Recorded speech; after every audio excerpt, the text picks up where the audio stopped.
Mi hija me echó de la boda. Sal de aquí y no vuelvas. Estás arruinando el ambiente de la celebración, me gritó delante de todos los invitados. Yo solo sonreí, saqué el sobre y, con calma, lo rompí por la mitad. Bien, entonces no necesitarás esto. Cuando vieron los pedazos, empezaron a gritar presas del pánico. Al día siguiente, tenía 47 llamadas perdidas. Antes de continuar, por favor, suscríbete al canal y escribe en los comentarios qué hora es donde estás ahora. Estacioné mi auto de 15 años en el aparcamiento detrás de la elegante mansión y me quedé allí un minuto, mientras el motor crujía al enfriarse. A través del parabrisas, podía ver parejas con trajes de noche deslizándose hacia la entrada, los hombres con trajes a medida que probablemente costaban más que mi hipoteca mensual. Me ajusté la corbata, la azul marino que había usado en el funeral de Carmen hacía 8 años, y recogí el sobre del asiento del copiloto. Sentía su peso significativo en mi mano. $3 millones, convertidos en un cheque de caja 2 días antes. Todo lo que había ahorrado durante 4 décadas, dirigiendo construcciones morales. Había planeado dividirlo entre Valeria y su hermana Mariana algún día. Pero Mariana tenía su propia familia, su propia estabilidad. Valeria lo necesitaba más, o eso había pensado yo. Atravesé las puertas dobles talladas hacia un mundo que olía a dinero. Orquídeas, champán, algo caro cocinándose en una cocina en algún lugar. Candelabros de cristal lanzaban luz sobre esculturas de hielo en forma de cisne. Conté al menos 150 invitados, tal vez más. Se oía el murmullo suave de música latina en el fondo. El sobre crujió ligeramente cuando apreté la mano. Valeria estaba cerca de la entrada con su vestido blanco. Mauricio a su lado con un traje gris marengo que le quedaba como si estuviera pintado sobre él. Me acerqué, esbozando algo parecido a una sonrisa. Valeria, Mauricio, felicidades. Les traje algo. Los ojos de mi hija se dirigieron hacia mí y luego se apartaron, como si hubiera visto una mancha en el suelo de mármol. Solo déjalo por ahí, papá. Mauricio ni siquiera se giró. Ya estaba escaneando la sala en busca de alguien más importante. Me quedé allí unos segundos más. Luego me dirigí a la zona de recepción, donde las tarjetas indicaban a los invitados sus mesas. La mía estaba en el rincón del fondo, la mesa 17, parcialmente oculta por una columna decorativa. Me senté solo. El centro de mesa era más alto que mi cabeza, rosas blancas y algo plateado que no supe identificar. El servicio de cena comenzó 1 hora después. Camareros con guantes blancos sirvieron platos que no toqué. En la mesa principal, Valeria y Mauricio presidían, sus risas resonando por el salón. Observé a mi hija sonreír a extraños. Esa expresión ensayada que usaba cuando quería algo. La había perfeccionado a lo largo de los años. Entonces Mauricio se levantó, micrófono en mano, y comenzó a hacer brindis. Los primeros fueron estándar, agradeciendo a los invitados, elogiando a su novia. Pero luego su tono cambió. Se volvió más relajado, más mordaz. ¿Saben qué es lo que me encanta de esta noche?, dijo, gesticulando con su copa de champán. Todos aquí lo entienden. Todos ustedes entienden de calidad, de clase, de saber cuál es su lugar en el mundo. Hizo una pausa para crear efecto. ¿Alguna vez han notado cómo algunos tipos simplemente no encajan en ningún lado? O sea, capta la vibra, amigo. Una risa se extendió por la multitud.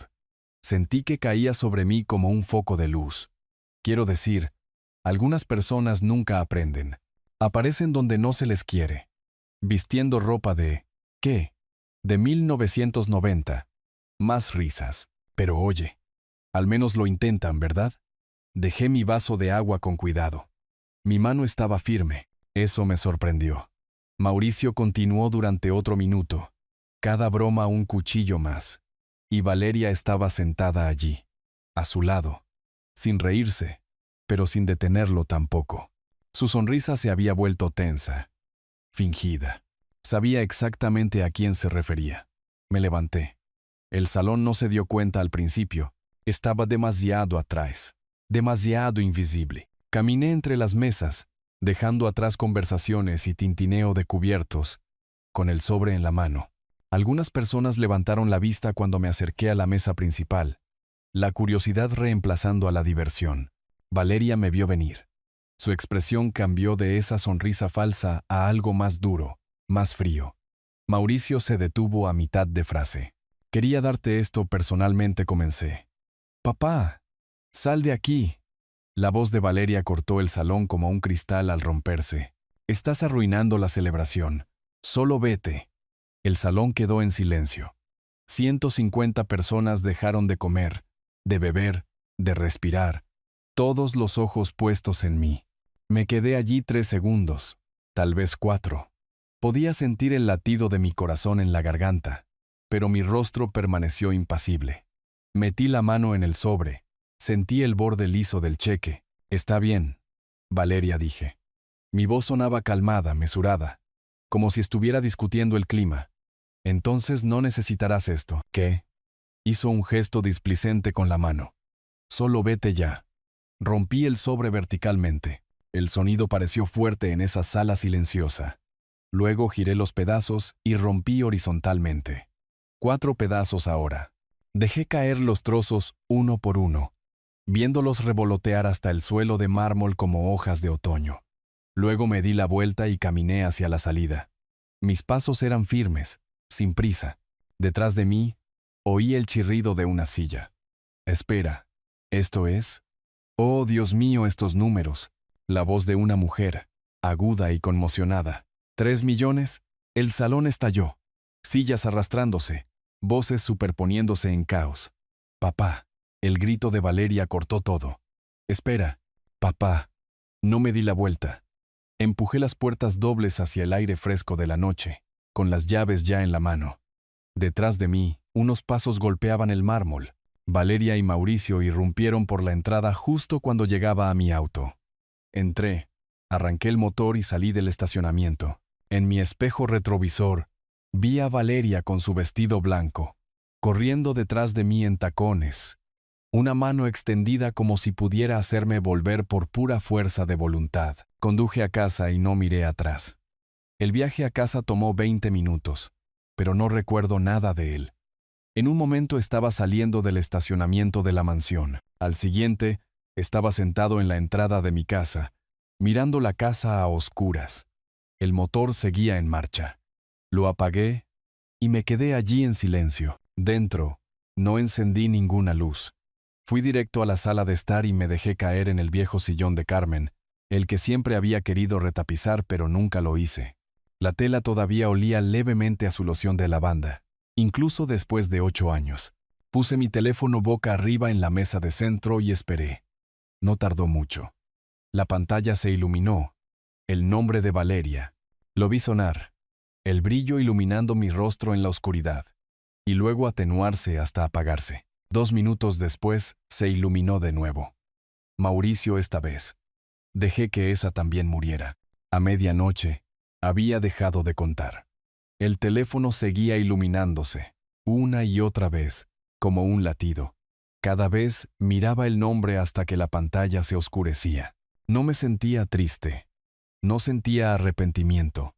Por primera vez desde que Carmen murió, sentí algo agudo y claro cortando la niebla en la que había estado viviendo. Ira fría. Se habían acostumbrado a mi silencio, a mi debilidad, a la forma en que me había doblegado, acomodado y desaparecido cada vez que les resultaba conveniente.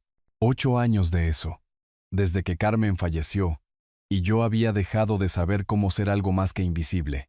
Bueno, ahora sí me estaban notando. Me preparé un cafecito alrededor de las 3 de la mañana, de pie en mi cocina viendo cómo se colaba. El teléfono se iluminó en el mostrador. Número 32. Tal vez 33. Serví una taza y volví al sillón.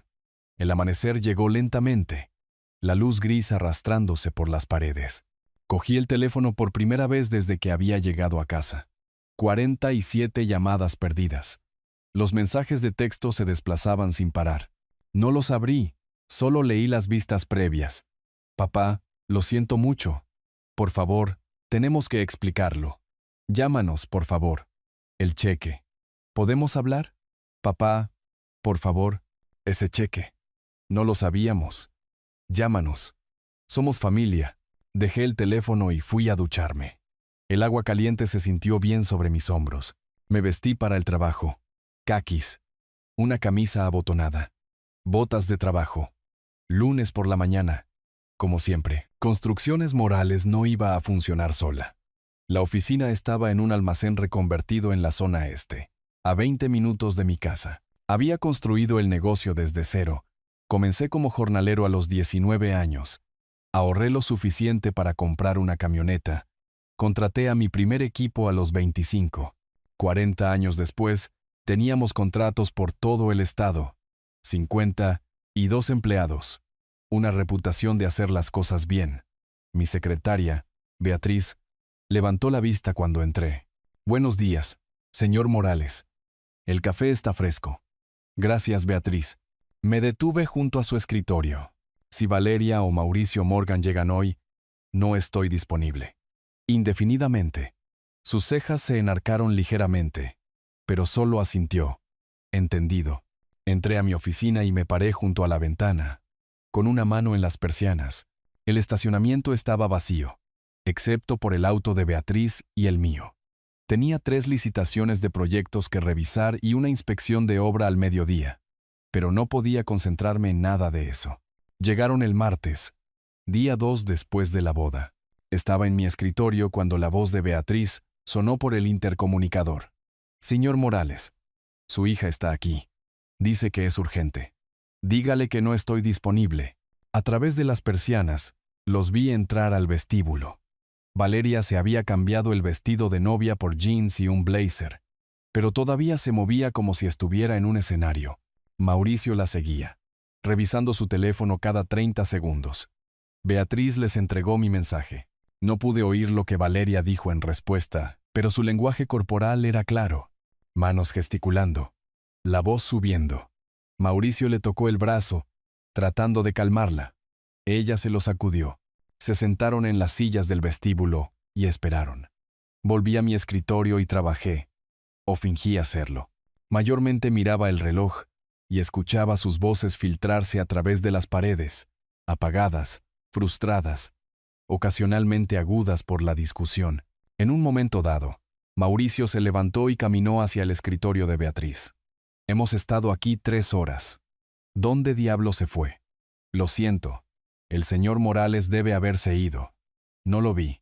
Lo cual era cierto. Mientras discutían en el vestíbulo, me había puesto la chaqueta, caminado por el pasillo trasero hasta el almacén y salido por la puerta trasera. Mi auto estaba estacionado en la calle lateral, específicamente para poder evitar el estacionamiento principal. Conduje hasta un restaurante en las afueras de la ciudad y almorcé. Me tomé mi tiempo, huevos, tostadas, recargas de café. Cuando regresé a la oficina 2 horas después, Beatriz me informó que finalmente se habían ido alrededor de las 4. La carta llegó el miércoles. La encontré en mi buzón cuando llegué a casa esa noche. Un sobre de color crema con la letra de Valeria en el frente. Reconocí el papel de carta. Carmen le había regalado un juego para su graduación universitaria. La abrí de pie en mi cocina, todavía con las botas de trabajo puestas. Querido papá, necesito que entiendas lo abrumada que estaba con el estrés de la boda. Planificar ese día llevó meses, y la presión era enorme. Mauricio pensó que era mejor si la celebración se mantenía centrada en nosotros, y yo estaba demasiado agotada para pensar con claridad. Nunca quise hacerte daño. Eres mi padre y te quiero. Por favor, entiende que lo que pasó no fue por ti. Fue porque yo no estaba en mi sano juicio. ¿Podemos hablar, por favor? Quiero explicarlo todo correctamente. Ambos queremos. Con cariño, Valeria. La leí 2 veces. Luego la dejé en el mostrador de la cocina. Algo dentro de mi pecho se aflojó. No en el buen sentido, sino como un nudo que se deshace en algo más afilado. Mauricio pensó. Por supuesto. Leí la carta por 3ª vez, y fue entonces cuando sucedió. Sonreí. Realmente sonreí. Sentí mi boca curvarse hacia arriba por primera vez en años. Pero no era una sonrisa cálida. No era el tipo de sonrisa que querrías ver en el rostro de alguien. No lamentaba lo que había hecho. Lamentaba lo que le había costado. Ambos lo hacían. Saqué mi teléfono y busqué un nombre que había visto en una valla publicitaria en el centro. Esteban Reyes, abogado. especializado en planificación patrimonial y derecho de familia. Marqué el número y me atendió un servicio de contestador. Era fuera del horario de oficina. Me gustaría programar una consulta, dije, cuando la mujer preguntó cómo podía ayudarme. Se trata de mi testamento. La oficina de Esteban Reyes. Ocupaba el piso 12 de una torre de cristal en el centro. El tipo de edificio donde el ascensor requería una tarjeta de acceso. Y la recepción tenía arte que probablemente costaba más que mi camioneta. Llegué 15 minutos antes de mi cita del jueves por la mañana, cargando un maletín que no había tocado desde los arreglos del funeral de Carmen. El abogado era más joven de lo que esperaba, 50 y tantos quizás, con sienes plateadas y gafas de lectura en una cadena. Me estrechó la mano con firmeza y me indicó la silla frente a su escritorio de caoba. Señor Morales, mencionó planificación patrimonial por teléfono, pero intuyo que hay más que discutir. Abrí el maletín y comencé a sacar documentos. Título de propiedad, facturas de servicios públicos, extractos bancarios. Los extendí sobre su escritorio como evidencia en un juicio. Mi hija vive en una casa de mi propiedad, desde hace 7 años. Ella y su esposo no pagan nada. Ni alquiler, ni servicios públicos, ni mantenimiento. Todo está a mi nombre. Deslicé el título de propiedad hacia él. Solo mi nombre. Reyes lo recogió, lo examinó, y luego tomó las facturas de servicios públicos. Sus ojos se movieron rápidamente, profesionalmente. No preguntó por qué estaba allí. Los abogados como él no necesitaban hacerlo. Explíqueme el acuerdo de vivienda, dijo. ¿Hubo alguna vez un contrato de arrendamiento por escrito? No, nunca lo discutimos formalmente. Se mudó después de la universidad. Dijo que era temporal. Luego se mudó su novio. Luego se casaron. 7 años después, todavía están allí. ¿Pagan algo? ¿Contribuyen a los gastos del hogar? Nada. Reyes dejó los documentos y me miró directamente. Señor Morales, dado que no hay un contrato de arrendamiento por escrito y nunca han pagado alquiler, se les clasifica como invitados a voluntad. La ley del Estado es clara. Puede rescindir su residencia con un aviso por escrito de 30 días. Algo en mi pecho se aflojó. ¿Qué tan rápido podemos comenzar el proceso? Puedo redactar el aviso hoy. Necesitará que esté notariado y enviado por correo certificado. Acercó un bloc de notas legal y comenzó a escribir. Una vez que lo reciban, tienen 30 días para desalojar. Si se niegan, se presenta una demanda de desalojo en el Tribunal de Paz. Pero eso rara vez es necesario. La mayoría de la gente se va cuando entiende la realidad legal. Lo observé escribir por un momento. Y si lo impugnan, pueden intentarlo. Pero sin un contrato de arrendamiento, sin haber pagado alquiler, sin sus nombres en ningún documento de propiedad, levantó la vista. No tienen base legal. Esta es su propiedad, señor Morales. Tiene el derecho absoluto de decidir quién vive allí.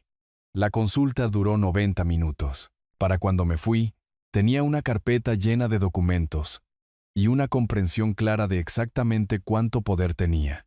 2 días después, un sábado por la mañana, me senté en la mesa de mi cocina y revisé todo. El título de propiedad, compré la casa en 2011. Pagué en efectivo con un contrato de construcción que había salido mejor de lo esperado. Carmen la había elegido. Le encantaba la vista de las colinas. Después de que ella murió, no podía soportar estar allí solo. Así que me mudé a este lugar más pequeño y dejé que Valeria la usara. Un arreglo temporal que se había vuelto permanente. Excepto que no era permanente. No legalmente. Encontré las facturas de servicios públicos, las declaraciones de impuestos a la propiedad, los documentos del seguro de la casa. Cada página tenía un solo nombre. Roberto Morales. El lunes, 5 días después de mi reunión con el abogado, subí a mi camioneta y conduje hacia las colinas. La ruta era familiar. La había conducido cientos de veces a lo largo de los años, llevando la compra cuando Valeria se mudó por primera vez, ayudando con reparaciones, dejando dinero cuando mencionaba que las cosas estaban apretadas. 23 minutos desde mi entrada hasta la suya. Estacioné detrás de su camioneta y me quedé allí un momento, mirando la casa. La pintura que había pagado hacía 3 años todavía se veía bien. El jardín que ella había querido. El camino de piedra, las plantas nativas, que yo mismo había instalado un fin de semana. Mi casa, mi dinero, mi trabajo. Salí y caminé hacia la puerta principal. Usé mi llave. No toqué. No llamé al timbre. Simplemente abrí y entré. Valeria apareció desde la cocina, con los ojos muy abiertos por la sorpresa, que rápidamente se convirtió en algo parecido a la esperanza. «Papá, viniste. Eso significa que...». Pasé junto a ella hacia la sala de estar. Saqué mi teléfono y comencé a tomar fotos. Los pisos de madera que había restaurado, la chimenea, las ventanas. «Papá, ¿qué estás haciendo? ¿Por qué tomas fotos? Habla con nosotros». Me moví por el comedor, la cocina. Fotografié los mostradores, los electrodomésticos, las lámparas. Mauricio bajó las escaleras, con el teléfono en la mano como si hubiera estado en medio de un mensaje de texto. «Mira, hemos estado tratando de localizarte. ¿Podemos hablar de lo que pasó?» Subí las escaleras, pasé junto a él. Fotografié el pasillo, el baño, el dormitorio principal, donde su ropa estaba esparcida sobre la cama que Carmen y yo habíamos elegido juntos, cada habitación documentada. Mauricio me siguió. «Roberto, amigo, esto se está volviendo ridículo. La fastidiamos en la boda, ¿de acuerdo? Lo entendemos. Pero no puedes simplemente...». «Estoy documentando el estado actual», dije, sin mirarlo. «¿Estado actual de qué? Esta es nuestra casa». Bajé las escaleras, ambos siguiéndome como niños confundidos. En la puerta principal, me volví. El rostro de Valeria estaba pálido, sus manos entrelazadas. «Papá, ¿qué estás haciendo? ¿Por qué tomas fotos? Habla con nosotros». «Soy el dueño», dije. «Solo reviso mi propiedad». Salí y conduje a casa. El silencio en la camioneta se sentía pesado, pero limpio. 2 días después, me reuní con Marta López, una notaria cuya oficina estaba en un centro comercial cerca de mi casa. Tendría unos 60 años, con gafas de lectura y una manera eficiente que me recordaba a la hermana de Carmen. Leyó el documento de aviso de desalojo que Reyes había preparado, sus labios moviéndose ligeramente con las palabras. «Esto les da hasta el 30 de abril para desalojar. Es el mínimo de 30 días requerido por la ley». Levantó la vista hacia mí. «Entiende que pueden impugnar esto, ¿verdad? Que lo intenten». Selló el documento. Lo firmó. Me hizo firmarlo. Llenó el formulario de correo certificado con la dirección de Valeria. Mi dirección. Técnicamente. Selló todo en el sobre oficial. «Esto se entregará dentro de 2 días hábiles», dijo, entregándome el recibo. «Conserve esto. Es su prueba de entrega». Lo tomé y lo deslicé en mi billetera. Marta me observó con una expresión que no pude descifrar del todo. «¿Asunto de familia?», preguntó en voz baja. «Ahora lo es». Salí de su oficina y me senté en mi camioneta durante mucho tiempo, mirando el sobresellado en mis manos. Dentro había un aviso de 30 días que lo cambiaría todo. Conduje hasta la oficina de correos y observé cómo el empleado lo escaneaba. Lo vi desaparecer en el sistema. Hecho, el 1 de abril llegó frío y gris, el tipo de mañana que se sentía como si el clima supiera que algo se avecinaba. Estaba en mi oficina revisando planos cuando mi teléfono vibró con un recordatorio de calendario. «Entrega de correo certificado. Estimada hoy». Lo silencié y volví al trabajo. Alrededor de las 11, mi teléfono se iluminó. El nombre de Valeria. Dejé que sonara hasta el buzón de voz. 30 segundos después, se iluminó de nuevo. Mismo nombre. Rechazar. Luego Mauricio. Rechazar. Luego Valeria. De nuevo. Puse el teléfono boca abajo y me concentré en los dibujos estructurales frente a mí. 3 minutos después, sonó el teléfono de mi oficina. La extensión de Beatriz. «Señor Morales. Su hija está llamando a la línea principal». Suena alterada. «No estoy disponible». Las llamadas continuaron durante el almuerzo. A las 2 en punto, tenía 14 llamadas perdidas. Empezaba a pensar que se habían rendido cuando Beatriz llamó a mi puerta. «Su hija y su esposo están abajo. Exigen verlo». Me levanté y caminé hacia la ventana. Miré hacia el estacionamiento. No podía ver la entrada del vestíbulo desde este ángulo, pero podía imaginarlos. Valeria probablemente llorando. Mauricio enojado. Cogí el teléfono de mi oficina y marqué la extensión 3. Miguel, el guardia de seguridad del edificio, respondió al segundo timbrazo. Miguel, soy Roberto Morales. Tengo a 2 personas en el vestíbulo.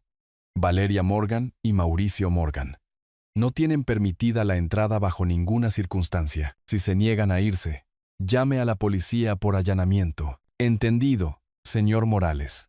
Colgué y volví a mi escritorio. 10 minutos después, Beatriz apareció de nuevo. ¿Se fueron? La seguridad tuvo que escoltarlos fuera. Señor Morales, ¿está todo bien? Todo está bien. Gracias, Beatriz. Dudó en la puerta, como si quisiera decir más. Luego asintió y se fue. 2 días después, un miércoles gris por la mañana, estaba revisando la nómina cuando sonó mi teléfono. Un número que no reconocí. Casi lo rechazo, pero decidí contestar. Roberto Morales. Señor Morales, soy Marcos Peña. Soy abogado y represento a Mauricio Morgan en relación con un asunto de propiedad. Me recliné en mi silla. Así que habían contratado a un abogado. Le escucho. Mi cliente recibió un aviso de desalojo de una propiedad ubicada en... Recitó la dirección de las colinas. Me gustaría discutir la situación y ver si podemos llegar a un acuerdo que funcione para todos. No hay nada que discutir. El aviso es legal y se entregó correctamente. Señor Morales, con el debido respeto, este es un asunto de familia. Seguramente podemos encontrar un compromiso. Señor Peña, si ha revisado el título de propiedad, sabe que sus clientes no tienen base legal. Si les está cobrando dinero por decirles lo contrario, eso es entre usted y su conciencia. La fecha de salida es el 30 de abril. Colgué. Esa misma tarde, llamó mi socio, Tomás Hernández. Habíamos construido construcciones Morales juntos hacía 15 años. Él manejaba los contratos comerciales mientras yo gestionaba los residenciales. Buen hombre.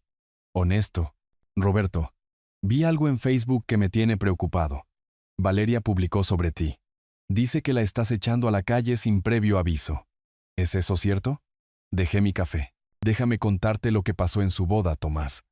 Luego podrás decidir quién es cruel. Le conté todo. El sobre. La humillación pública. Las bromas de Mauricio. La forma en que Valeria me gritó delante de 150 personas. Cuando terminé, Tomás se quedó en silencio por un largo momento. $3 millones. 3 millones.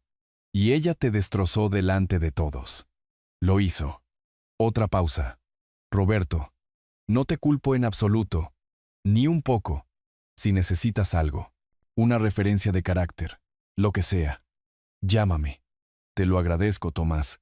Después de colgar, abrí mi computadora portátil y encontré la publicación de Valeria en Facebook. Las fotos de perfil la mostraban a ella y a Mauricio el día de su boda. Ambos sonriendo como si hubieran ganado algo. La publicación era larga, emotiva, llena de frases como padre cruel y arrojada a la calle. Y después de todo lo que hemos pasado, 340 veces compartido, 127 comentarios, la mayoría de ellos compasivos. Cerré la computadora portátil sin responder. 5 días después, estaba caminando por una obra en construcción cuando Tomás llamó de nuevo. Tengo una pregunta para ti. Miguel Pérez también vio la publicación de Valeria. Quiere escuchar tu versión antes de decidirse. ¿Te parece bien si le doy tu número? Adelante. Miguel llamó esa noche. Conté la historia de nuevo. Al final, se estaba disculpando por siquiera haberme cuestionado. Las llamadas siguieron llegando durante los días siguientes. Gente del centro comunitario donde a veces era voluntario. Socios comerciales. Un par de viejas amigas de Valeria que querían la verdad. Cada vez, les contaba lo que pasó. Cada vez, se ponían de mi lado.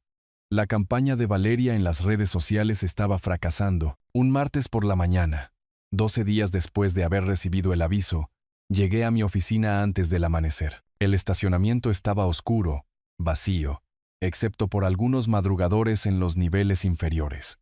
Estacioné en el tercer nivel como siempre, y tomé mi maletín del asiento del copiloto. Cuando rodeé la parte delantera de mi camioneta, Mauricio estaba allí, apoyado contra la puerta del conductor, con una taza de café en la mano como si hubiera estado esperando. Probablemente lo había estado. Roberto, su voz era cuidadosa, mesurada. Hombre a hombre, empezamos con el pie izquierdo. Sé que las cosas se torcieron en la boda. Eso fue mi culpa. Pero ¿qué tal si arreglamos esto? ¿Pagar un alquiler? ¿$500 al mes? Lo haremos oficial. Papeles firmados. Lo que quieras. Lo miré. Había perdido peso desde la boda. Su camisa parecía que había dormido con ella. Tuvieron la oportunidad de comportarse como seres humanos, dije. El 30 de abril. Espera. Solo escucha. Abrí la puerta de la camioneta, obligándolo a retroceder. Muévete. Se movió. Subí, arranqué el motor y salí del espacio. En mi espejo retrovisor, lo vi parado allí bajo la luz fluorescente, con la taza de café todavía en la mano, viéndome alejarme. Quedaban 18 días. 4 días después de la confrontación en el estacionamiento, Valeria me llamó desde un número desconocido. Contesté sin pensar. Luego escuché su voz y casi colgué. Encontramos un lugar, dijo, sin saludo, sin preámbulos. En las afueras. Firmamos el contrato de arrendamiento hoy. Bien, dije y terminé la llamada.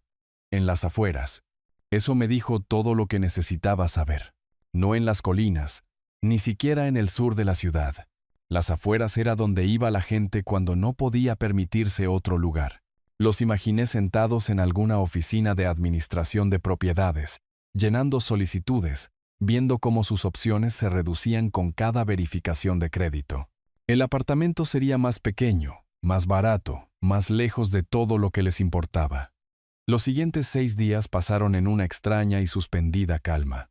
Fui a trabajar, revisé contratos, gestioné equipo, vida normal, excepto por el calendario en mi escritorio donde había marcado el 30 de abril con tinta roja.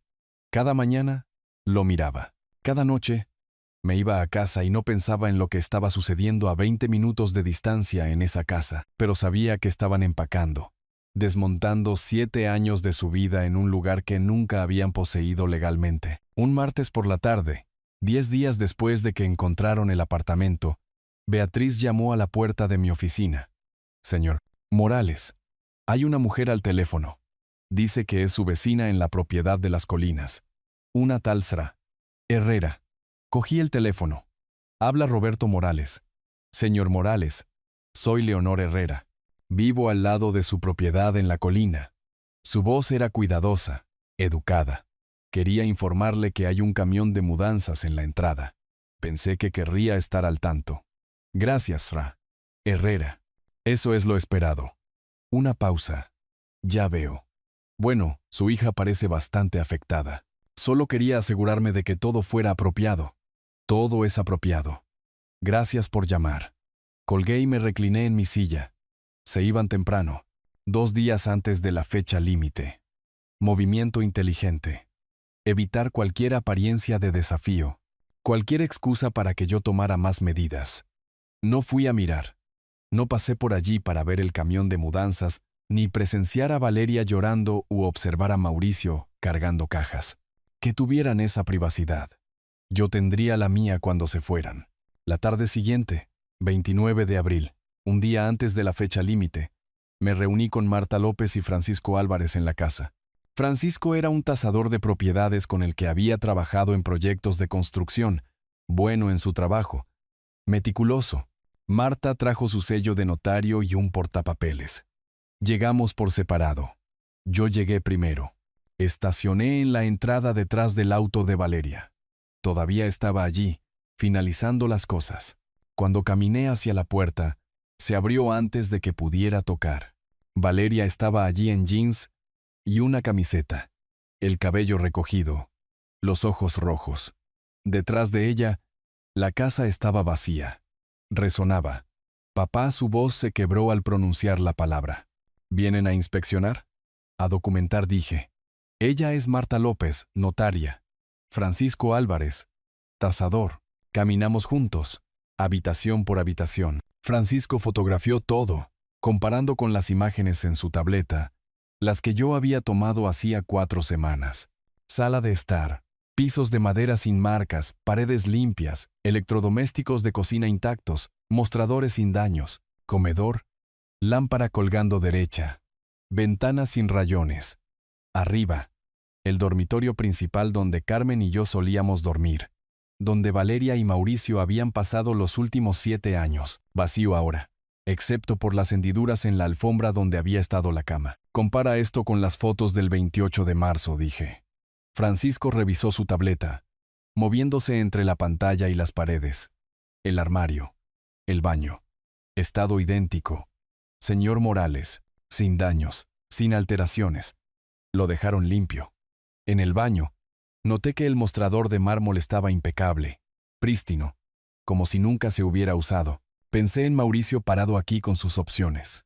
Su ira. Pensé en él decidiendo no correr el riesgo. Inteligente. El despecho no valía la pena la demanda. Terminamos abajo.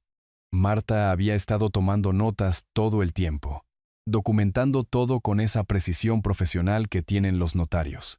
En la cocina, Valeria estaba de pie, esperando. 2 juegos de llaves sobre el mostrador. Señorita Morgan, dijo Marta formalmente. ¿Entrega todas las llaves y el acceso a la propiedad voluntariamente? La mano de Valeria flotó sobre las llaves. 3 segundos. 4. Luego las empujó sobre el mostrador hacia mí. Sí. Su voz apenas fue un susurro.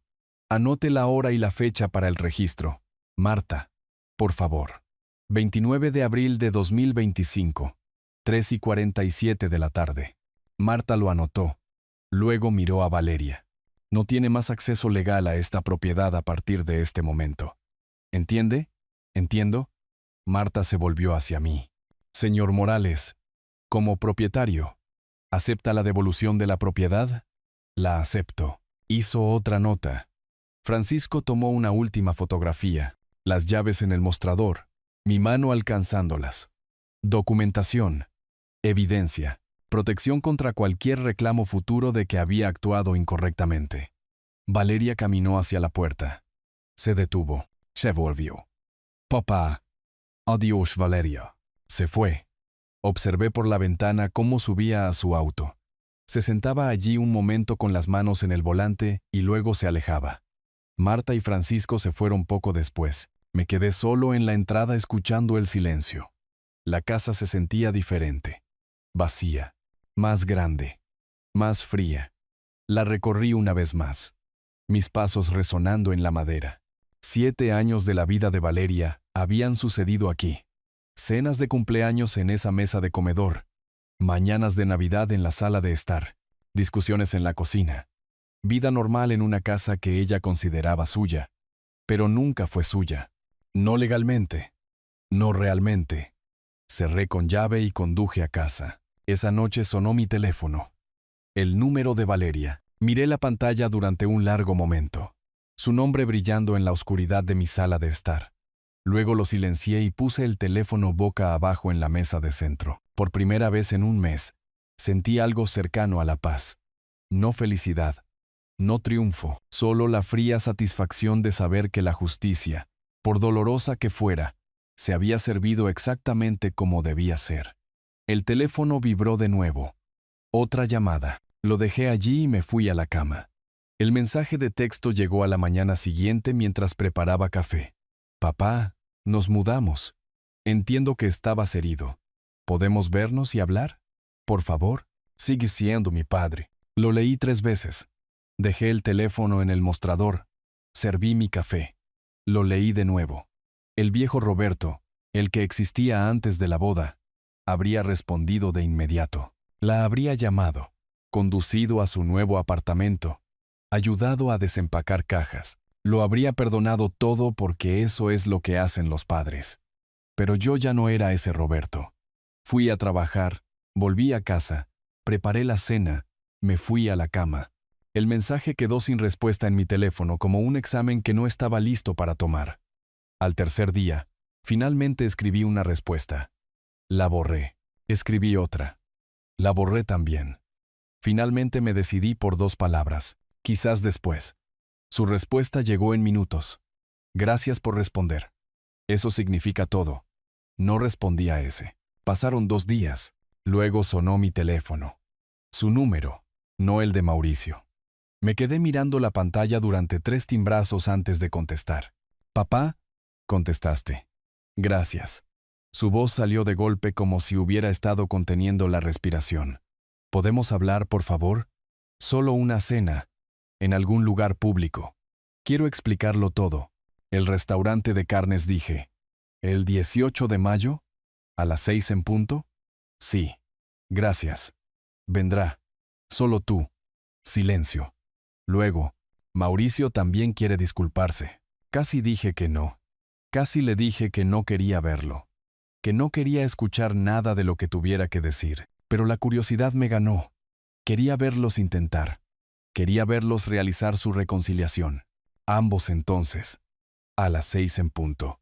«Gracias, papá. Muchas gracias. Estaremos allí». Los días entre esa llamada y el 18 de mayo pasaron lentamente. Trabajé. Comí solo. Pasé una vez por la casa de las colinas, solo para verla vacía. Luego no volví. No sabía qué estaba pasando en su nuevo apartamento.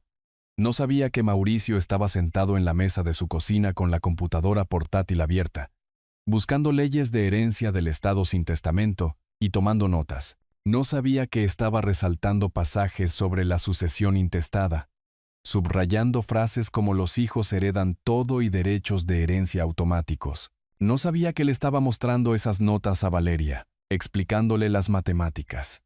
«Eres su única hija», dijo. «Con el tiempo, todo. La empresa de construcción, las casas, los ahorros, es tuyo. No podemos ser enemigos para siempre. Estamos hablando de tu herencia». No sabía nada de eso, pero lo habría adivinado si lo hubiera pensado lo suficiente. El 18 de mayo llegó cálido y despejado. Salí del trabajo a las 5:30 y conduje al restaurante de carnes, estacionando en el lote a las 5:55. Entré exactamente a las 6 en punto. Ya estaban allí. Una mesa en la esquina. 2 tés helados ya en la mesa. Valeria revisaba su teléfono nerviosamente mientras Mauricio vigilaba la puerta. Cuando me vieron, ambos rostros se reconfiguraron en expresiones cuidadosas y esperanzadas. Me deslicé en el asiento frente a ellos. «Gracias por venir», dijo Valeria de inmediato. «No pensamos que lo harías. Quiero decir, esperábamos, pero...» «Estás aquí», interrumpió Mauricio. «Eso es lo que importa. Es un comienzo», apareció el camarero. Pedí pecho de res y té helado. Ellos pidieron. Silencio incómodo mientras esperábamos la comida. Cuando llegó, Valeria empezó a hablar. Nerviosa. Rápido. Llenando cada silencio con palabras sobre su nuevo apartamento. Cómo era más pequeño pero agradable. Barrio diferente, viaje más largo. Se las arreglaban bien. El trabajo estaba ocupado, adaptándose a los cambios. Comí mi pecho de res. Escuché. Dije casi nada. Y queríamos decir, continuó Valeria, su voz volviéndose más aguda, más tensa, sobre la boda. Sobre todo, nos equivocamos. Completamente equivocados. La forma en que te tratamos fue inexcusable. Nos dejamos llevar, añadió Mauricio. Estrés de la boda. Presión familiar. Decisiones estúpidas. Pero hemos aprendido de ello. Queremos arreglar las cosas. Tomé un sorbo de mi té. Dejé el vaso con cuidado. «Ah, ¿sí?» Sí, Valeria se inclinó hacia adelante. «Papá, eres mi padre. Tú me criaste. Un error no debería destruirlo todo. Se supone que la familia perdona». La palabra quedó flotando allí. «Perdona». Como si la absolución fuera algo que pudieran solicitar. Y yo estuviera obligado a proporcionar. «Estamos trabajando en nosotros mismos», dijo Mauricio. «Yendo a terapia. Tratando de ser mejores personas. Y te queremos en nuestras vidas». De nuevo, lo miré. Realmente lo miré por primera vez desde la boda. Había perdido más peso. Su camisa era más barata que los trajes que solía usar. La vida en las afueras le estaba enseñando cosas sobre las consecuencias. «Eso es bueno», dije finalmente. «La superación personal es importante». El rostro de Valeria se iluminó. «¿Así que podemos empezar de nuevo? ¿Seguir adelante? Ya veremos». La comida continuó. Más parloteo nervioso de Valeria. Comentarios estratégicos de Mauricio sobre la familia, el perdón y las segundas oportunidades. Comí lentamente, viéndolos actuar. Cuando el camarero trajo la cuenta, la puso en medio de la mesa. Vieja costumbre, asumiendo que yo la tomaría. Siempre la había tomado antes. Cada cena, cada almuerzo, cada reunión para tomar café durante 35 años. Saqué mi billetera. Conté los billetes exactos, uno de $20 y uno de 5, y los puse en mi lado de la mesa. Pagaré lo mío, dije poniéndome de pie. Ustedes pagan lo suyo. La sonrisa de Valeria se congeló. Papá, no. Siempre me dejas. Ahora eres independiente. Puedes manejar tus propios gastos. Mauricio comenzó a levantarse. Roberto, vamos. Estamos tratando de... Pero yo ya estaba caminando hacia la salida, dejándolos sentados allí con la boca abierta y la cuenta sin pagar, y la lenta comprensión de que nada había cambiado. En mi camioneta, me senté un momento antes de arrancar el motor. A través de la ventana del restaurante, podía verlos, la cabeza de Valeria entre sus manos. Mauricio gesticulando enojado. Ambos discutiendo sobre lo que acababa de pasar. Pensaron que estábamos reconstruyendo. Pensaron que la parte difícil había terminado. Pensaron que los había perdonado porque había aparecido a cenar. No entendían que aparecer no era perdón, era reconocimiento. Arranqué el motor y conduje a casa, pensando ya en mi próxima cita con Esteban Reyes. 4 días después de la reunión en el restaurante, me senté de nuevo frente a Esteban Reyes. Misma oficina, mismo escritorio de caoba, pero esta vez la carpeta que traje contenía estados financieros en lugar de títulos de propiedad. Mi testamento, dije, dejando la carpeta. Necesito crear uno. Reyes cruzó las manos. ¿No tiene uno actualmente? Nunca llegué a hacerlo. Después de que mi esposa murió, seguí con la intención de hacerlo. Pero me interrumpí. No necesitaba explicar 8 años de duelo y evasión. Señor Morales, sin un testamento formal, su hija hereda todo su patrimonio automáticamente según la ley de sucesión intestada del Estado. Observó mi rostro con atención. ¿Es esa su intención? Pensé en el restaurante. El parloteo nervioso de Valeria, la cortesía calculada de Mauricio, la forma en que se miraron cuando me alejé, como si hubiera arruinado su actuación cuidadosamente ensayada. No dije. No lo es. Reyes acercó un bloc de notas legal. Explíqueme lo que quiere. Pasé la siguiente hora explicando. La empresa de construcción valorada en aproximadamente 4.2 millones si la vendía. La casa de las colinas, 1.75 millones quizás. Cuentas de inversión, ahorros, todo lo que Carmen y yo habíamos construido durante 40 años de trabajo. Un patrimonio total de alrededor de 8 millones. Quiero que el 70% vaya a una fundación benéfica, dije. Construcción de viviendas asequibles, específicamente para personas mayores en el estado. Reyes escribió. El 20%, un fondo de becas, a nombre de mi esposa. Beca conmemorativa Carmen Morales, en la universidad local, para estudiantes de educación. Y el 10% restante, Valeria recibe eso, pero con condiciones. Solo si está libre de deudas cuando yo muera. Si tiene deudas pendientes, esa parte también va a la caridad. Reyes levantó la vista. Esto es legalmente sólido, pero entienda que ella lo impugnará. Que lo intente. Es mi dinero para distribuirlo. Salí de su oficina y conduje a casa. Pasé 3 días pensando en ello. Me senté en mi apartamento del centro con hojas de cálculo y extractos bancarios, calculando porcentajes, imaginando los proyectos de vivienda que mi dinero podría construir, unidades de un solo piso con acceso para sillas de ruedas, espacios comunitarios, jardines, las cosas de las que Carmen solía hablar cuando pasábamos junto a campamentos de personas sin hogar. Alguien debería hacer algo, decía ella. Ahora alguien lo haría, yo. Al 4.º día llamé a Reyes. Redáctelo. La firma del testamento tuvo lugar en su oficina un viernes por la tarde. Marta López vino con su sello de notaria. La asistente legal de Reyes, una joven llamada Sandra, sirvió como segunda testigo.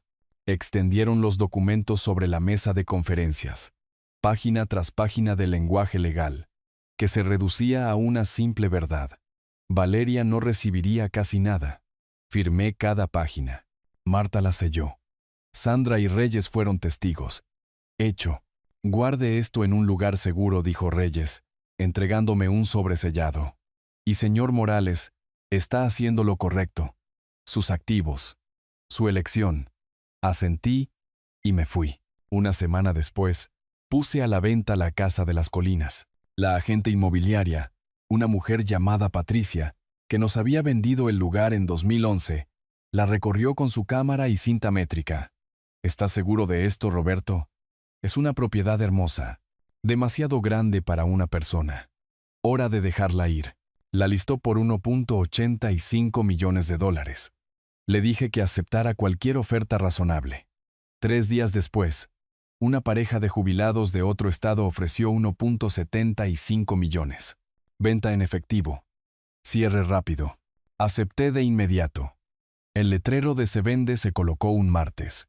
Para el miércoles por la tarde, sonó mi teléfono. Valeria.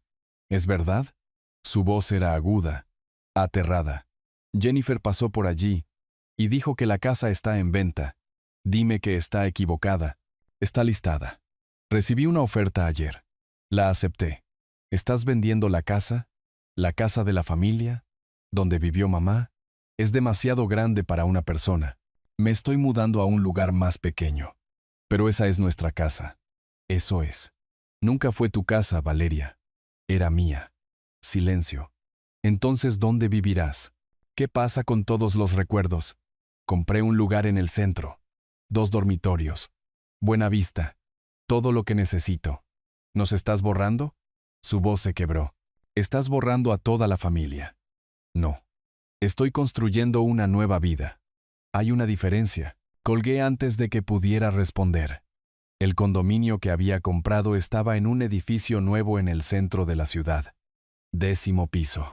Ventanas de piso a techo. Vista del horizonte del centro. Cocina moderna que nunca usaría.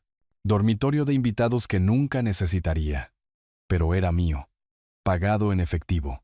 Y no tenía recuerdos de Valeria o Mauricio o de 7 años de ser aprovechado. La semana después de la venta de la casa, estaba saliendo de mi oficina alrededor de las 6 cuando vi a Mauricio cerca de la entrada. Intentaba parecer casual, apoyado contra la pared exterior del edificio, revisando su teléfono, pero reconocí la trampa de inmediato. Me di la vuelta y volví a atravesar el vestíbulo. Beatriz levantó la vista de su escritorio, confundida. ¿Todo bien, señor Morales? Bien. Solo olvidé algo. Tomé la salida trasera, la que había usado cuando Valeria y Mauricio habían emboscado mi vestíbulo meses atrás.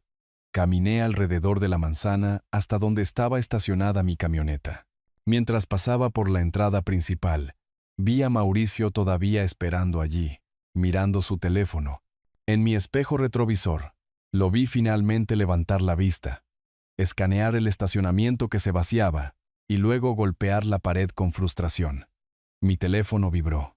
Mensaje de texto de Mauricio. Somos tu familia.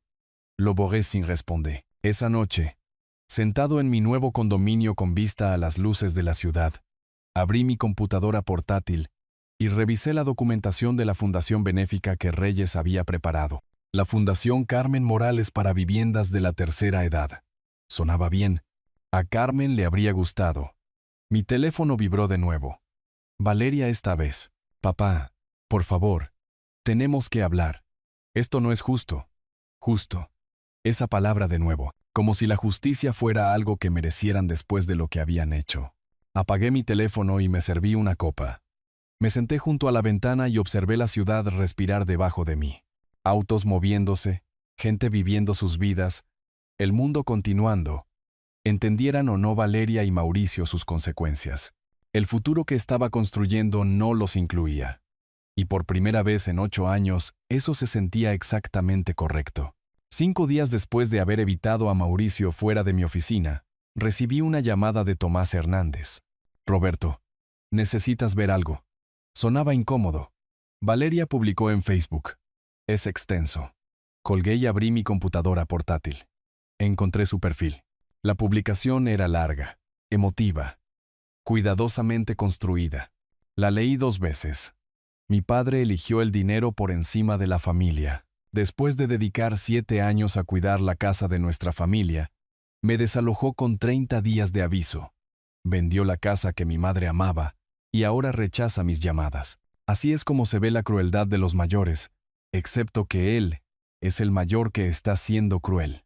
3.400 vistas, 340 comentarios, la mitad de ellos compasivos. Pobre chica.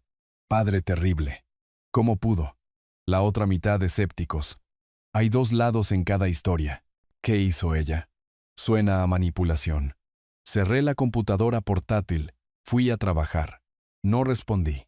Durante los siguientes 3 días, mi teléfono sonó repetidamente. Clientes, socios comerciales, personas que habían visto la publicación y querían mi versión. Cada vez, les di la misma breve explicación. Jaime Pineda, que había contratado a Construcciones Morales durante 15 años, llamó el jueves. Roberto, vi la publicación de tu hija. Esa es una acusación seria. ¿Cuál es tu versión? Se olvidó de la parte en la que me gritó que me fuera de su boda delante de 150 invitados, dije con calma. Y la parte en la que yo sostenía un cheque de $3 millones cuando lo hizo. Larga pausa. ¿Hizo qué? Me destrozó públicamente porque Mauricio pensó que era divertido. Así que sí, los desalojé de mi casa. Sí, vendí la propiedad. Y no me arrepiento de ninguna de las dos decisiones. No te culpo en absoluto, Roberto. Ni un poco. Misma conversación. 5 veces durante 3 días. Cada persona que preguntó obtuvo la verdad. No publicada públicamente. Eso sería rebajarse a su nivel, sino compartida directamente con cualquiera que importara. La campaña en las redes sociales estaba fracasando de nuevo, al igual que la primera vez. Valeria estaba aprendiendo que la simpatía requiere una audiencia que no conoce toda la historia. Una vez que la conocían, la simpatía se evaporaba. Una semana después, mi teléfono sonó con un número que reconocí pero que no había visto en años. Elena Jiménez, la mejor amiga de Carmen, la mujer que había ayudado a planificar nuestra boda, que había traído guisos después de que Carmen muriera. Roberto, soy Elena. Espero no estar sobrepasándome. Pero Valeria me llamó ayer. Está muy afectada por su relación. Me pidió que hablara contigo. Me senté, respiré hondo. ¿Qué te dijo? Que la desalojaste y vendiste la casa familiar. Que no quieres hablar con ella. Que no entiende qué hizo mal. La voz de Elena era cuidadosa, gentil. Roberto, sé que el duelo cambia a la gente, pero esto no suena como tú. Elena, déjame contarte lo que pasó en la boda de Valeria. Le conté todo. El sobre, la humillación pública, las bromas de Mauricio, los gritos de Valeria, el cheque roto. Cuando terminé, la línea quedó en silencio por un largo momento. $3 millones. 3 millones. Y ella, delante de todos, lo hizo. Otro silencio. Luego la voz de Elena cambió. Perdió toda su gentileza. Se convirtió en algo frío y decepcionado. Tengo que volver a llamarla. Roberto, lo siento. No debí haber asumido. Carmen estaría. No pudo terminar la frase. Lo sé, dije en voz baja. Hablaré con ella. Necesita entender lo que ha perdido. Elena colgó. 20 minutos después, mi teléfono vibró con un mensaje de texto de Valeria. ¿Qué le dijiste a Lasra? Jiménez, no deja de gritarme. No respondí. El día festivo nacional cayó en viernes ese año. La ciudad celebraba en el parque principal. Música, camiones de comida, familias con niños esperando los fuegos artificiales esa noche. Normalmente evitaba las multitudes, pero algo me hizo ir. Quizás el deseo de hacer algo normal. Quizás la necesidad de demostrar que podía existir en público sin vergüenza. Estacioné cerca de la entrada principal y caminé entre la multitud. Encontré un lugar cerca del escenario donde una banda local estaba preparándose. Compré una limonada a un vendedor. Fue entonces cuando vi a Mauricio, a unos 10 metros de distancia, escaneando la multitud. Cuando sus ojos me encontraron, su rostro cambió. Alivio, esperanza, determinación. Comenzó a caminar hacia mí. Lo vi acercarse. Dejé que se acercara a unos 6 metros. Luego me di la vuelta y caminé directamente al puesto de seguridad cerca de la entrada del escenario. Disculpe, le dije a uno de los oficiales. Ese hombre de la camisa azul me está acosando. Le he pedido que me deje en paz varias veces. No lo respeta. El oficial siguió mi mirada. ¿Quiere que lo retiremos? Por favor. Observé desde la distancia cómo dos oficiales de seguridad se acercaban a Mauricio. Vi su rostro cambiar de confusión a ira y a humillación mientras hablaban con él. Su voz se oyó por el césped. Algo sobre la familia, sobre derechos, sobre que esto era una locura. Señor, ese caballero dice que usted lo está acosando. Necesito que abandone el evento. Ese es mi suegro. Somos familia. Él dice lo contrario. Tiene que salir del parque ahora o involucraremos a la policía. Las familias cercanas estaban mirando ahora, niños mirando, padres acercando a sus hijos, alejándolos del disturbio. El rostro de Mauricio se puso rojo. Esto es una locura. Tenemos derecho. Ahora, señor, se fue. Se alejó entre la multitud con todo el mundo mirando. Los oficiales de seguridad siguiéndolo para asegurarse de que saliera del parque. Vi a Valeria parada cerca de los camiones de comida, con una mano sobre la boca, lágrimas corriendo por su rostro. Me vio mirándola. Se dio la vuelta y echó a correr. Me quedé otra hora. Escuché a la banda. Bebí mi limonada. Observé a las familias disfrutar de su día festivo. Cuando el sol comenzó a ponerse, me fui a casa. Esa noche, sentado en mi condominio, recibí un último mensaje de texto de Valeria. Nos has destruido. Lo miré durante mucho tiempo. Luego escribí una respuesta. No. Ustedes se destruyeron a sí mismos. Yo solo dejé de ayudarlos a fingir lo contrario. Pulsé enviar y bloqueé sus 2 números. La guerra había terminado. Habían perdido, y yo había ganado simplemente negándome a perder más. La mañana después del incidente del día festivo, estaba preparando el desayuno cuando mi teléfono vibró en el mostrador. Miré la pantalla. El nombre de Valeria. Un mensaje de texto. Papá, me rindo. Estuvimos mal. Por favor, dame una oportunidad de arreglar esto. Haré lo que sea. Solo háblame. Lo leí 3 veces. Noté el lenguaje. Me rindo. Como si hubiéramos estado en guerra. Lo cual supongo que habíamos estado. Mi pulgar flotó sobre el botón de respuesta durante quizás 15 segundos. Luego bloqueé el teléfono y lo deslicé por el mostrador, volviendo a mis huevos. Pasaron 6 días. Fui a trabajar. Tuve consultas. Todavía atando cabos sueltos en la empresa, aunque planeaba venderla. Cené solo. Dormí bien por primera vez en meses. Al 7º día, Esteban Reyes llamó. Roberto, tu hija me contactó. Solicita una conversación mediada conmigo presente como parte neutral. Puedo facilitarla si estás dispuesto. ¿Cuándo? Una pausa. Cuando estés listo. El 25 de julio. Tu oficina. 2 en punto. Respiré hondo. Ella viene sola. O no hay trato. Se lo haré saber. Los días previos a esa reunión pasaron en silencio. Finalicé el papeleo para vender Construcciones Morales. Una decisión que había estado considerando durante años pero que había acelerado. Hora de jubilarse. Hora de alejarse de todo lo que me ataba a la vida que había estado viviendo. El 25 de julio, llegué a la oficina de Reyes exactamente a las 2 en punto. Valeria ya estaba allí, sentada en la sala de conferencias, con pañuelos de papel en la mano. Sin Mauricio, había seguido esa instrucción, al menos. Reyes se sentó a la cabecera de la mesa, con su bloc de notas legal, haciendo de mediador. Tomé la silla frente a Valeria y esperé. Comenzó a llorar de inmediato. Sé que te hice daño. Mauricio me insistía constantemente, diciendo que no encajabas en la estética de la boda, que nos avergonzarías. Fui débil. No estoy poniendo excusas, yo solo. Tú elegiste esas palabras, Valeria. Mantuve la voz nivelada. No, Mauricio. Tú. Lo sé. Su rímel se estaba corriendo. Fui horrible. He sido horrible. Y sé por qué hiciste todo. El desalojo, vender la casa, todo. Tenías razón al hacerlo. Solo quiero una oportunidad de demostrar que puedo ser mejor. Demostrarte que lo siento. La miré durante un largo momento. 35 años de recuerdos. Enseñarle a andar en bicicleta. Ayudarla con la tarea. Llevarla al altar en su primera boda, que no terminó como esta. Todo conduciendo a ese momento en el salón de la mansión.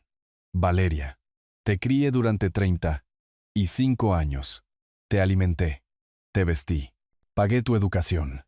Después de que tu madre murió, te di la casa, sin pedir nada a cambio. Todo lo que quería era respeto básico. En tu boda, me demostraste que no soy nada para ti. Papá, por favor. Ahora lloras no porque me hiciste daño. Lloras porque perdiste el acceso al dinero. Se estremeció como si la hubiera abofeteado. Eso no es. ¿No lo es?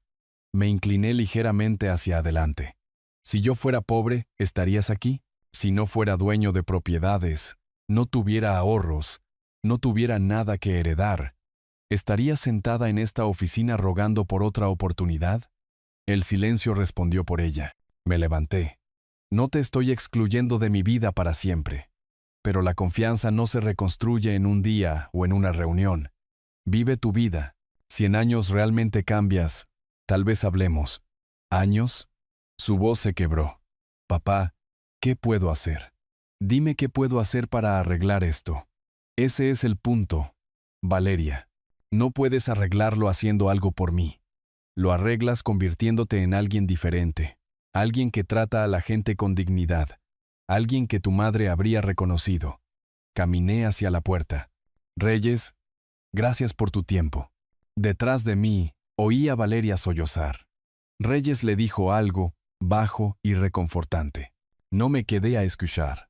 Una semana después, firmé los papeles de venta de Construcciones Morales. $4.2 millones por 40 años de trabajo.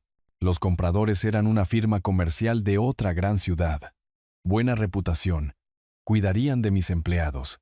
Tomás Hernández consiguió un generoso contrato de consultoría como parte del trato. Todos cayeron de pie. Excepto yo. Yo aterricé en un lugar mejor. La jubilación. 9 días después, sonó mi teléfono. Tomás Hernández. Roberto. Felicidades por la venta. Salida limpia. Buen precio. Deberías estar orgulloso. Gracias, Tomás. No podría haberlo hecho sin ti. Escucha, me encontré con alguien que preguntó por ti. Valeria. Parecía sorprendida de enterarse de la venta de la empresa. Asumí que lo sabía. Sonreí, mirando por la ventana de mi condominio, el horizonte de la ciudad. No lo sabía. Una pausa. Bueno, ahora lo sabe. Parecía bastante afectada. Me lo imagino. Esa noche, mi teléfono sonó 2 veces con el número de Valeria. Silencié ambas llamadas. Luego apareció un mensaje de texto. Lo entendí. Lo siento. 2 frases. Sin ruegos, sin exigencias, sin manipulación. Solo reconocimiento. Lo leí 2 veces. Luego bloqueé mi teléfono y lo puse en la mesa de centro. Quizás respondería con el tiempo. Quizás no. Pero por ahora, el silencio se sentía exactamente correcto. Más tarde esa noche, abrí mi computadora portátil y revisé la documentación de la fundación. La beca conmemorativa Carmen Morales ya había recibido su primera solicitud. Una joven que estudiaba educación infantil en la universidad comunitaria. La Fundación de Viviendas todavía estaba en formación, pero Reyes me aseguró que estaría operativa en septiembre. Todo estaba encajando. No era la vida que había planeado, pero quizás era la vida que me había ganado después de finalmente defenderme. Me serví una copa y me senté junto a la ventana, observando las luces de la ciudad parpadear abajo. En algún lugar de la ciudad, Valeria y Mauricio estaban viviendo con sus consecuencias, y yo estaba viviendo con las mías, lo cual, sorprendentemente, se sentía bastante bien. A la mañana siguiente, reservé un vuelo a las Montañas Rojas. Había estado en la lista de deseos de Carmen. Rocas rojas y senderos en ese cielo azul imposible. Habíamos marcado resorts y revistas de viajes, planeado ir para nuestro 40º aniversario. Luego ella enfermó, y los planes se disolvieron en visitas al hospital y conversaciones difíciles. Y eventualmente, silencio.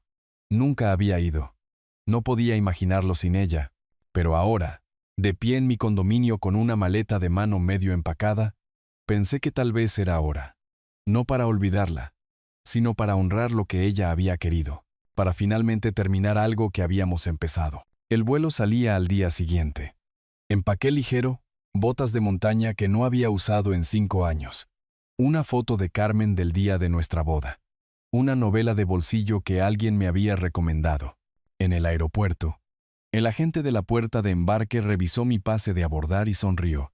Un hermoso lugar en esta época del año. Negocios o placer. Algo que debería haber hecho hace años. Mejor tarde que nunca. Exactamente.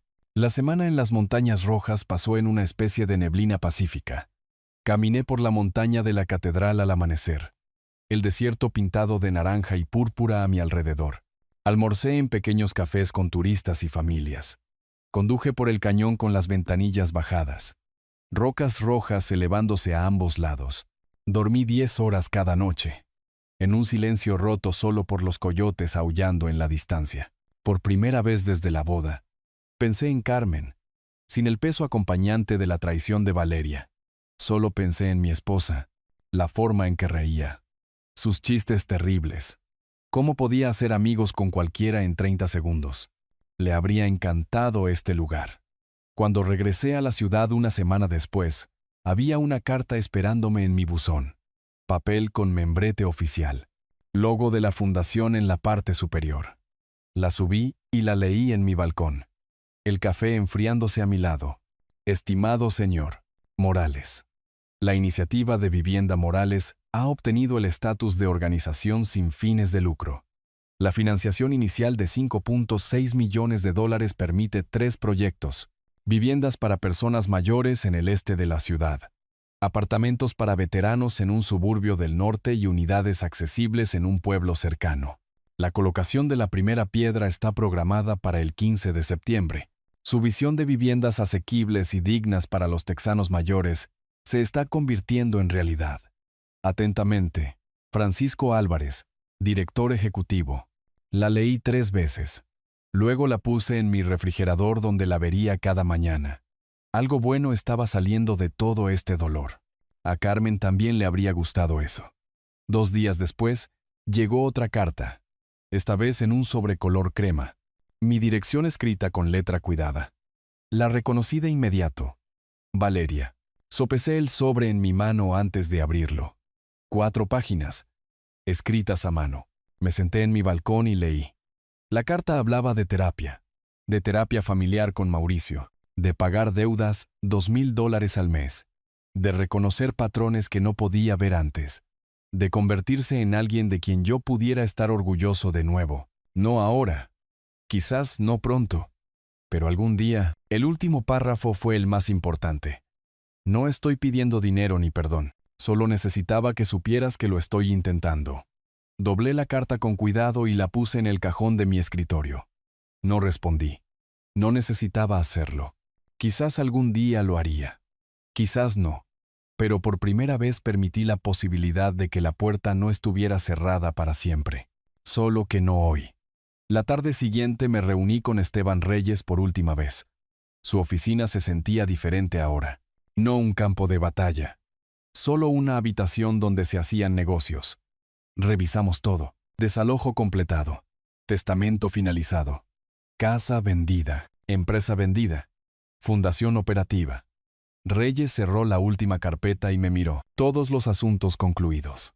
La fundación le enviará informes trimestrales.